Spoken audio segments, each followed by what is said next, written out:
Hi పిల్లలు! మనము ఒక కర్రీని డిఫరెంట్ వేస్‌లో ట్రై చేయొచ్చు. అలాగే నేను కూడా సీరీస్ స్టార్ట్ చేద్దాం అనుకుంటున్నాను. ఒక కర్రీని మినిమమ్‌లో 5 డిఫరెంట్ వేస్‌లో ఎలా ట్రై చేసుకోవాలో చెప్పబోతున్నాను. రోజుకొక వీడియో పోస్ట్ చేయబోతున్నాను. అయితే ఈరోజు మనం పార్ట్ 1లో దొండకాయ ఫ్రై. దీనికోసం దొండకాయలను బాగా కడిగి పెట్టుకోండి. పైన చూపిస్తున్నట్టు 4 చీలికలు చేసుకోవాలి. ముక్క సన్నంగా ఉండాలి. అప్పుడే మనకి బాగా వేగుతుంది. ఇప్పుడు ఒక మిక్సీ జార్‌లో రుచికి సరిపోయిన మిరపకాయలు మరియు అల్లము వేసి మిక్సీ పట్టండి. ఇప్పుడు ఒక గిన్నెలో నీళ్లు వేసి ఈ కోసుకు పెట్టుకున్న దొండకాయల ముక్కలన్నిటిని వేసేసి కొంచెం సాల్ట్ వేసేసి మూత పెట్టి కరెక్ట్‌గా మీడియం ఫ్లేమ్‌లో 10 నిమిషాలు ఉంచండి. ఎక్కువసేపు ఉంచితే ముక్కలు బాగా మెత్తబడిపోతాయి. కరెక్ట్‌గా 10 అంటే 10 నిమిషాలే ఉండాలి. అయినాక తీసేసి చల్లబెట్టుకోండి. తడి అంతా ఆరిపోయినాక ఇప్పుడు ఈ ముక్కల్లోకి ఒక కప్పు శనగపిండి సరిపోతుంది. అర కేజీ దొండకాయలకు కప్పుడు వేస్తున్నాను. ఒకేసారి వేసుకోకుండా విడతల వారీగా వేసుకోండి. అలాగే ఒక స్పూను బియ్యం పిండి కూడా వేసుకోవాలి.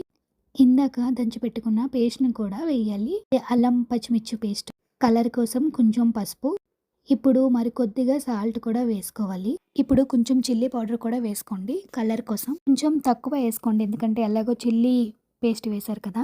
కొంచెం జీలకర్ర అన్నీ వేసేసినాక ముక్కల్ని టాస్ చేస్తూ ఉండండి. ఎందుకంటే ముక్కలు విరిగిపోతూ ఉంటాయి. లేదు అంటే నెమ్మదిగా కలుపుతూ ఉండండి. ఒకవేళ మీకు పిండి ముక్కలకి అంటట్లేదు అనిపిస్తే కొంచెం వాటర్ వేసుకోండి. మ్యాక్సిమం ఆ ముక్కల వాటరే సరిపోతుంది. మనమేం వేయవసరం లేదు. శనగపిండి కొంచెం చూస్తూ వేసుకోండి విడతల వారీగా.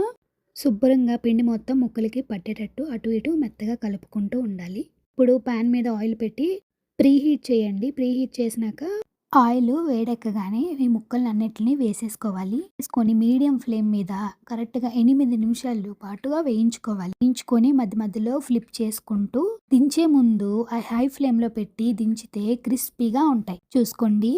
8 అంటే 8 నిమిషాలు మాత్రమే ఉంచాలి. ఎక్కువ సేపు ఉంచారంటే నూనెలో మునిగిపోతాయి. ముక్కలు మెత్త పడిపోతాయి. ఇప్పుడు అదే పాన్‌లో కొంచెం వేరుశెనగ గుళ్ళు వేసి వేయించుకోవాలి ఎర్రగా. ఎక్కువసేపు పాన్ మీద వదిలేయకండి మాడిపోతాయి. ఆయిల్ ఎలాగో వేడిగానే ఉంటుంది కాబట్టి ఇలా అనగానే వేగిపోతాయి. ఇప్పుడు వేగిన వేరుశెనగ గుళ్ళు అన్నిటిని తీసేసుకోవాలి. తీసేసుకొని కరివేపాకు గుప్పెడు కరివేపాకు వేసి అదే నూనెలో వేయించుకోవాలి. వేయించి పెట్టుకున్న దొండకాయ ముక్కల్ని ఇవి వేసేసుకోవాలి. దాంతో పాటుగా కొంచెం కారం, కొంచెం గరం మసాలా, కొంచెం జీలకర్ర పొడి కూడా వేసుకొని అన్నిటిని మిక్స్ చేసుకోవాలి. సో మనం ఇప్పుడు వేసుకున్న మసాలా అంతా ముక్కలకి బాగా అంటుతుంది. అంతేనండి, దొండకాయ భోజనాల్లో పెట్టేటట్టు ఫ్రై రెడీ అయిపోయింది కదా. చూసారు కదా ఎంత ఈజీయో. ఇలాంటి మరిన్ని రెసిపీస్ కోసం మన పేజ్ని ఫాలో చేసేయండి.